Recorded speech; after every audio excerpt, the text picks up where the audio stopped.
Hey everyone, my name is Mason, and if you're new here, I had a stroke when I was 24 in 2018. I started making my Instagram because selfishly I wanted to look back on my recovery.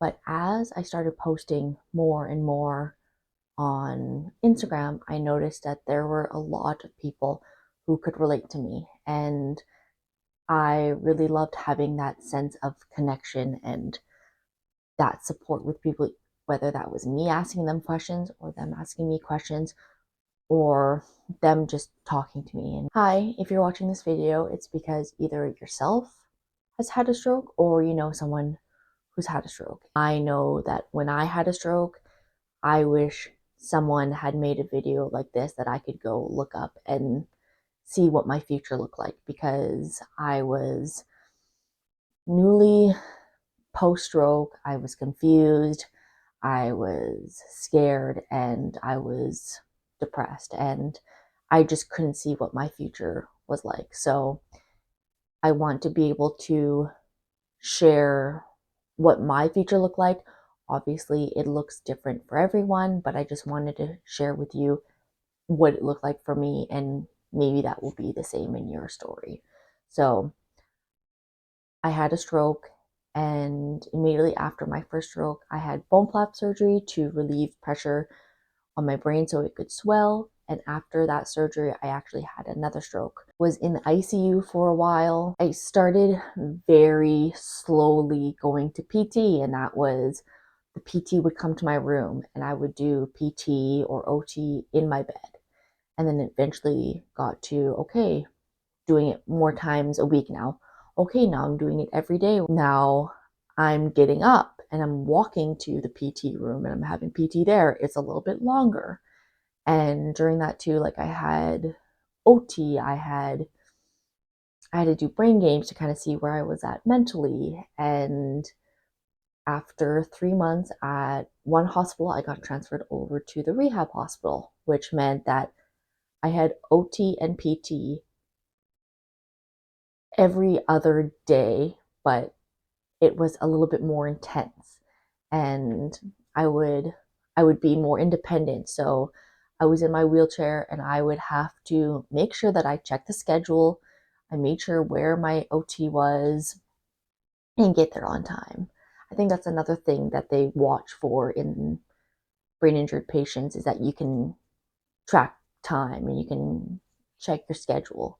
That was at the rehab hospital. I was there for about 3 months, and then I actually got transferred over to another rehab hospital, which was way more intense, in a smaller city in Alberta.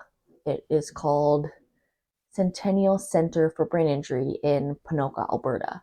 I was there for 6 months. I got interviewed and I was super excited to go to the hospital. I didn't know what to expect because right now I had OT and PT every other day for maybe an hour.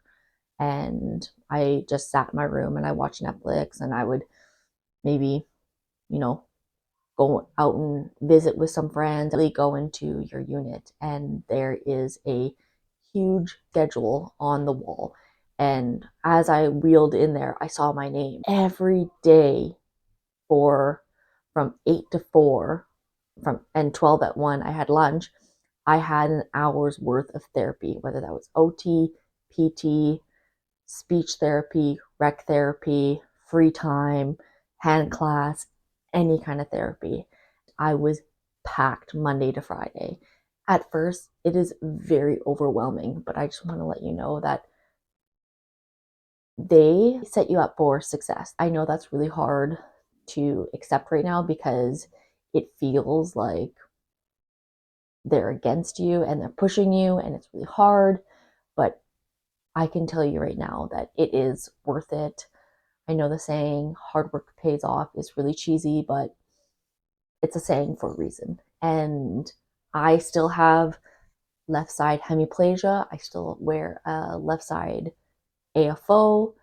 I worked my butt off in therapies, in hospitals. On the weekends, I was constantly getting out and doing something. Your healthcare team will tell you after a stroke, you have 2 years to maximize your recovery or your therapy or your time. And I don't know if that's true or not. Obviously, I'm not a doctor. I'm just saying from my own personal experience. But I heard that and I said, Kate, 2 years, let's go.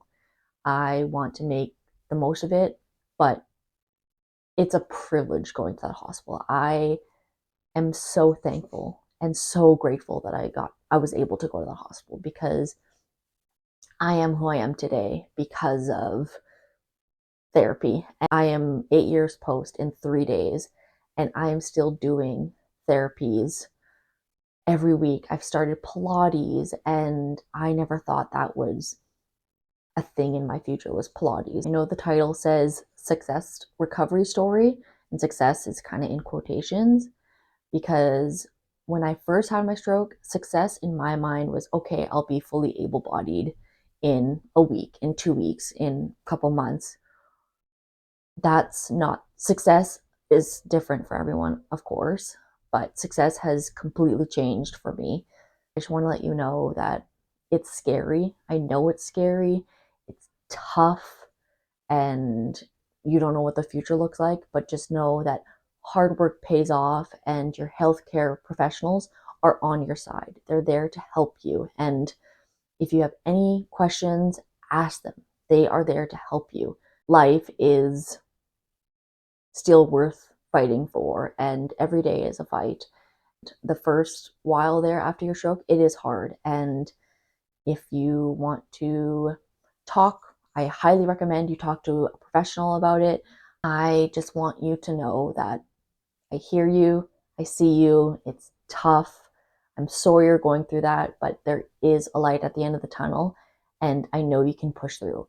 There is a whole community waiting for you on the other side of the light. Thank you so much for watching my video. I hope it helped you feel a little bit better. You can follow along my YouTube channel. I post hacks and what has worked for me in the last 8 years of being disabled, because I know, like I said, I wish someone had a YouTube page for, how to be disabled for dummies, because it's really helpful just to be heard or to be relatable. So I am here to listen. I'm here to talk. I am here for anyone that needs support, because I know what it's like. It's tough, it's hard, but you will get through this. I know my saying that I say to end a video is "come along, divas," and that is so true. You are a fierce, strong, capable